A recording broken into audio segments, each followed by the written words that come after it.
Viewers, मैं हूं अमीश देवगन और आप देख रहे हैं आर पार, देश का लोकप्रिय डिबेट शो। आज बात सिर्फ कानपुर हिंसा की नहीं होगी, आज सोच पर भी सवाल उठाना बेहद आवश्यक है, जरूरी है। जो दंगे में, हिंसा में, अपराधियों में और यहां तक कि आतंकियों में भी धर्म की गिनती करते हैं, क्योंकि एक तरफ उत्तर प्रदेश की पुलिस ने कानपुर के आरोपियों को पकड़ने में पूरी ताकत झोंक दी, 50 से ज्यादा आरोपी अरेस्ट यानी गिरफ्तार हो चुके हैं, तो दूसरी तरफ दंगाइयों को धर्म के नाम पर कवर फायर दिया जा रहा है। कहा जा रहा है कि पुलिस एक तरफा एक्शन कर रही है, योगी सरकार को मुस्लिम विरोधी करार कर दिया गया है, बताया जा रहा है। कानपुर के शहर काजी का कहना है कि 90 से 95% मुसलमान अरेस्ट किए जा रहे हैं, हम पर जुल्म हुआ तो हम सर पर कफन बांधकर निकलेंगे, ये तक कहा गया। लेकिन ये पहली बार नहीं हो रहा है। उत्तर प्रदेश में अपराधियों का एनकाउंटर हुआ तो ओवैसी ने कहा 37% मुसलमान मार दिए गए। खरगोन से लेकर जहांगीरपुरी तक बार बार एक तरफा कार्रवाई का ढोल पीटा गया। सवाल यह है कि इस तरह के बयानों से अपराधियों का हौसला बुलंद नहीं होता, हौसला बढ़ता नहीं है। आज इसी पर होगी देश की सबसे बड़ी बहस। मजहबी चाल, दंगाइयों को ढाल, क्या देश कानून से चलेगा या धर्म मजहब के हिसाब से चलेगा, रिलीजन के हिसाब से चलेगा? That is the big question tonight. और आज मैं इस बड़े सवाल के साथ जनता यानी आवाम आपके बीच में आता हूं और यह सवाल पूछता हूं आपसे, क्या देश संविधान से चलेगा या मजहबी और धार्मिक सोच से चलेगा?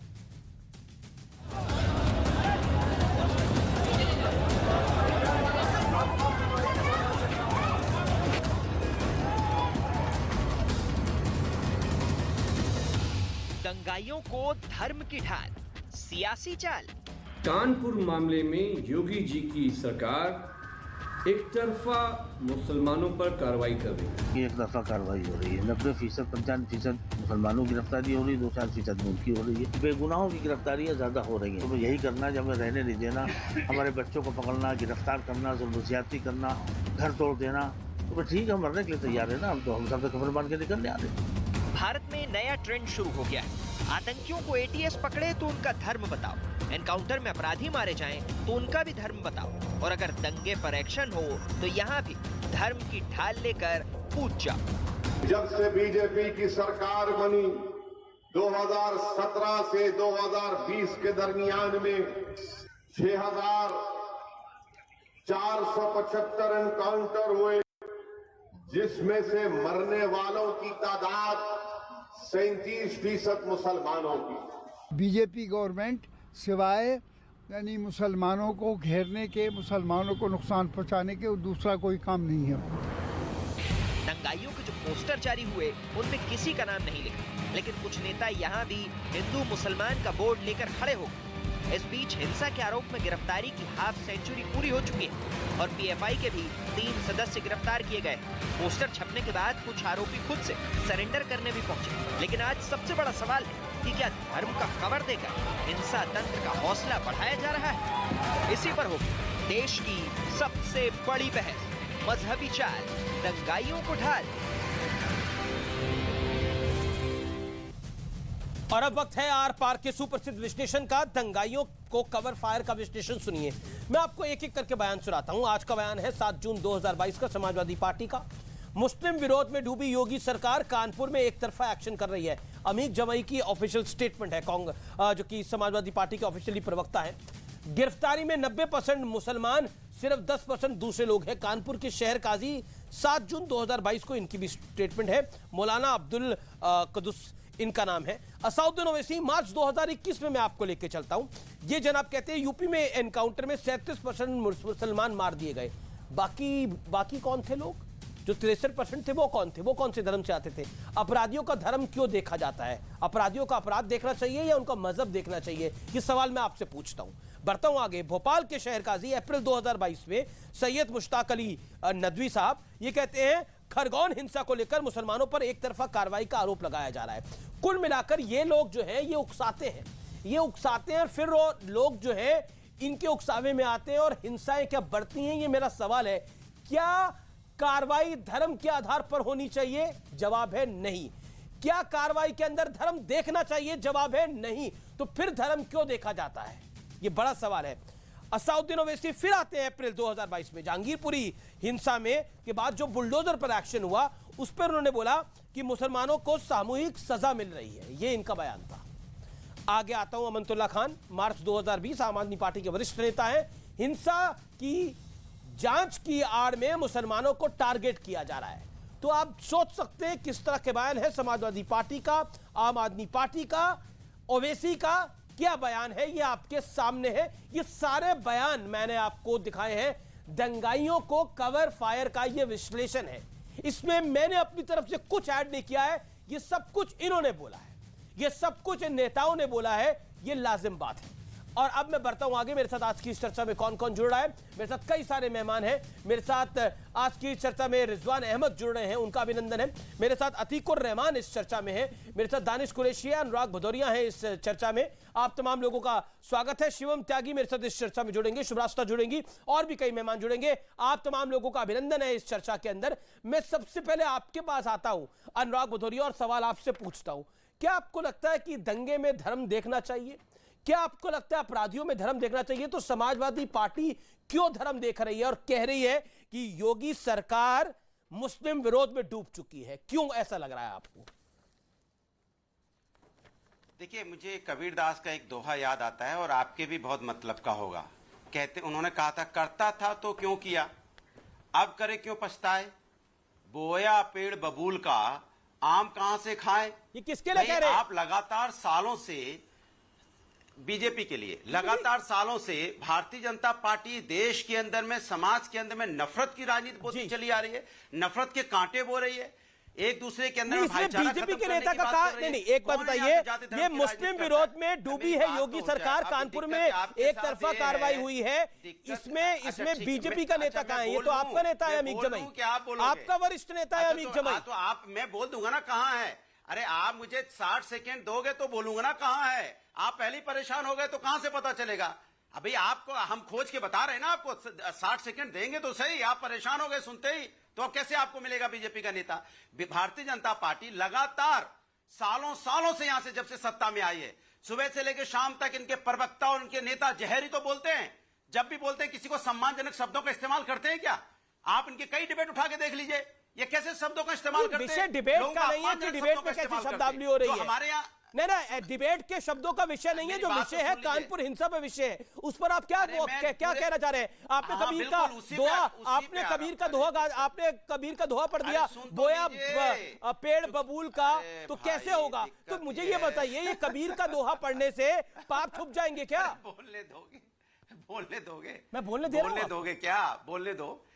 उत्तर प्रदेश की सरकार और देश की सरकार ने यहाँ पे नफरत के कांटे बोए हैं और यहाँ हमेशा भाईचारा खत्म करने की बात की है। ये विकास की राजनीति तो करते नहीं है, हमेशा ये यहाँ पे नफरत की राजनीति करते हैं। किस तरह से? कभी ज्ञान वापी पे चिल्लाने लगेंगे, कभी ताजमहल पे चिल्लाने लगेंगे, कभी कुतुब मीनार पे चिल्लाने लगेंगे, फिर वहां खुदाई करने लगेंगे। अरे भाई, आप मानवता के बारे में क्यों नहीं बात करते? अच्छा, ये तो आपके आरएसएस प्रमुख ने बोला। अभी बीजेपी अलग बोलती है, आरएसएस प्रमुख अलग बोलते हैं। वो कहते नहीं, हम क्यों हर जगह शिवलिंग खोजते हैं, क्यों हम नफरत की राजनीति करते हैं? या तो उनकी बात मान लें या भारतीय जनता पार्टी के नेताओं की बात मान लें। किसकी बात माने ये बता दीजिए। हिंदुस्तान किसकी बात? हिंदुस्तान आपने सही बोला, संविधान से चलेगा, न्यायपालिका से चलेगा, धर्म और जाति के राजनीति से नहीं चलेगा। इस बात से हम आपके साथ सहमत हैं, लेकिन भारतीय जनता पार्टी धर्म की राजनीति करती है। ये हमारे देश के लिए चिंता की बात है, क्योंकि वो सनातन धर्म को नहीं जानती। सनातन धर्म हमेशा क्षमा सिखाता है, यहाँ पे हमेशा घृणा से दूर हटाने की बात करता है। आपने कही, देखिए, आपने लगातार बोल रहे हैं, अब आपको ऑडियो डाउन कर रहा हूं मैं। आपने ज्ञान वापी गिनाया, आपने ताजमहल गिनाया, आपने मथुरा गिनाया,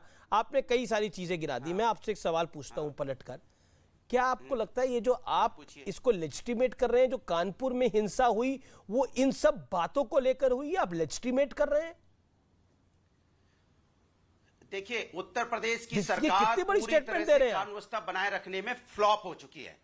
सुन तो लीजिए, उत्तर प्रदेश की सरकार पूरी तरह से कानून व्यवस्था बनाए रखने में फ्लॉप हो चुकी है। इनका एलआई सिस्टम ध्वस्त हो चुका है। गृह मंत्रालय नाम की कोई चीज मुझे लगता है बची नहीं है, जहां पे देश का प्रधानमंत्री जी आ रहे हो, राष्ट्रपति जी आ रहे हो, मुख्यमंत्री जी खुद हो और वहां पे एलआई को पता नहीं चले कि इस तरह का दंगा होने जा रहा है। इसके मतलब ये सरकार रहने लायक नहीं है कि सरकार की पुलिस सिस्टम इतना फेलियर हो। ठीक है, मतलब आप कह रहे हैं उत्तर प्रदेश की सरकार का गृह, आप कह रहे हैं उत्तर प्रदेश की सरकार की कानून व्यवस्था फेल हो चुकी है। आपकी बात, आपने अपनी बात को बोला, अच्छी बात है, इस पे जरूर मैं रिएक्शन दूंगा। आपने अपने वक्तव्य को रखा, लेकिन एक तो अनुराग जी इत्मीनान से इस बात का जवाब दे दीजिए, आपने जो एग्जाम्पल्स दिए क्या वो एग्जाम्पल आपने क्यों दिए? हाँ। आप ज्ञानवापी भी लेके आए, आप ताजमहल भी लेकर आए, अब मथुरा भी लेकर आए, और आपके नेता कहते हैं कि मुस्लिम विरोध में डूब चुकी है योगी सरकार। कानपुर में एक तरफा एक्शन कर रही है योगी की सरकार, और आपका कोई छोटा मोटा नेता नहीं है, आपका राष्ट्रीय प्रवक्ता है अमीक जमाई, आपका स्टार नेता है अमीक जमाई। जवाब दीजिए उसके बारे में।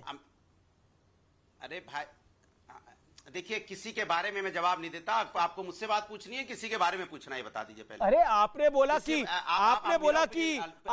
कि पेड़ जो है बबूल का बोया जा रहा है, ये अमीक जमाई कौन सा गुलाब का पौधा बो रहे थे?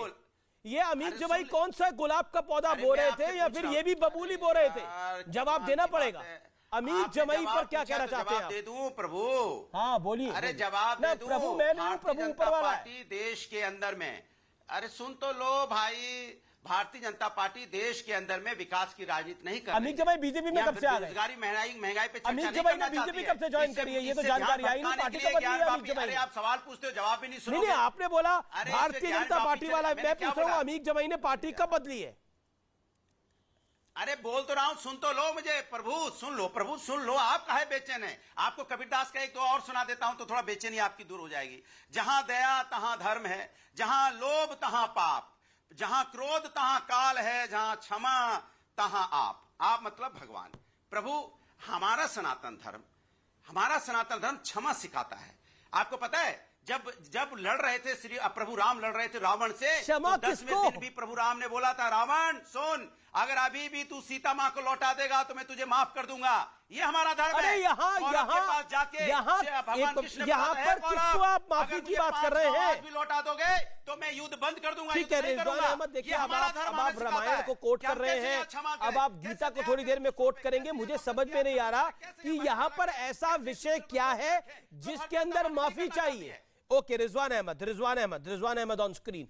रिजवान अहमद रिप्लाई जो कि मैंने लगातार बयान पढ़े हैं समाजवादी पार्टी के नेता का भी, मौलाना अब्दुल का भी जो कानपुर के शहर काजी हैं, असाउद्दीन ओवैसी साहब का भी जो भोपाल के शहर काजी है उनका भी, अमनतुल्लाह खान का भी, और यहाँ पे कबीर का धोआ पड़ा जा रहा है जिस पार्टी के नेता ने यह बात बोली है।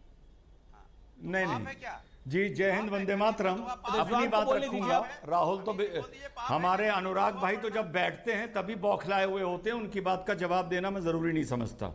अमीश भाई, इतिहास तो छुपाया गया इस देश में, इतिहास तो छुपाया गया यार। आप लोग सब मिल के वर्तमान भी छुपा रहे हो। ये नए नमूना, आप लोग वर्तमान भी छुपा रहे हो। क्या बात है? इतना परेशान हो, इतना डरे हो। महंगाई है अमीश भाई, अनुराग शांत रहना पड़ेगा। अनुराग शांत रहना पड़ेगा आपको। अरे जाहिल आदमी को चुप कराओ यार अमीश। पहले आप इस जाहिल आदमी को पहले बोलने का मौका दे देते हो, दूसरे बोलते हैं तो ये जाहिल आदमी बीच में बोलता है। अनुराग मेरा इसकी बकवास हम लोग चुप बैठ के सुनते हैं। अनुराग आपको ऑडियो क्या बोलेंगे? ये है बीजेपी, देख लो, ये बीजेपी के सपोर्टर है। कहां पर है? भाषा शैली भूल जाते हैं। अरे चुप रहो गवार आदमी, चुप रहो। तुम गवार लगते हो अपनी बातों से। गवार भाषा शैली सही नहीं है, जो सम्मान करना गवार लगते हो, बिल्कुल जाहिल आदमी तुम। देखिए मेरा निवेदन है, जाहिल आदमी बिल्कुल नहीं। देखिए शकल से गवार, बातचीत से गवार, देखिए शकल सूरत से गवार। चुप रहो। रिजवान देखिए, वो भी एक पार्टी के प्रवक्ता है, वो अपनी बात को वोट रिजवान। जब वो जाहिल बोलता है तब चुप रहते हैं। जब हम बोलते हैं वो गवार आदमी बीच में बोलता है। आप भी अपना गुस्सा शांत करिए। अनुराग आप भी बीच में ना बोलिए, मैं तो निवेदन ही कर सकता हूं आप दोनों से। ओके रिजवान, आप अपनी बात को रख लीजिए। अनुराग मेरा निवेदन मानिए ना प्लीज। आप अपनी बात आप इंस्टिगेट कर रहे हैं अनुराग। अब no, this is not fair. मैंने आपको 9 मिनट दिए अपनी बात को रखने के लिए। अनुराग का ऑडियो खोलिए जरा 10 सेकंड के लिए। अनुराग आप क्या, आप और 30 सेकंड बोलना चाहते हैं, बोल लीजिए आप। 30 सेकंड आप बोलना देते हैं, अपनी अपनी भड़ास पूरी कर लीजिए। गंवार, 2 कौड़ी के गंवार, एक सेकंड रिजवान, चुप हो जा। रिजवान एक सेकंड। तो 20 गालियां दे सकते हैं। गंवार, चुप हो जा। हम चाहे तो, अब मेरी बात सुन लीजिए, अरे मेरी बात सुन लीजिए, हम चाहे तो 20 गालियां दे सकते हैं, लेकिन हमारे हिंदुस्तान की संस्कृति, संस्कार, समाजवादी गंवार हो तुम, चुप हो जाओ, चुप हो जाओ। गंवार हो, चुप हो मैं जाओ। आपको पलट के कुछ बोलूं, मैं आपको बोलूंगा गंवार प्रभु, हो, चुप हो आप जाओ, बहुत अच्छे चुप हो आदमी जाओ। हैं। प्रभु आप और गालियां दे दीजिए। गंवार, प्रभु, चुप हो जाओ। और मैं देखिए, देखिए चुप कि हो आपको जाओ, अच्छा लगता गंवार। है, भारतीय जनता पार्टी के गंवार, सपोर्टर हैं, चुप हो और जाओ। गालियां दे दो, हमको YouTube क्षमा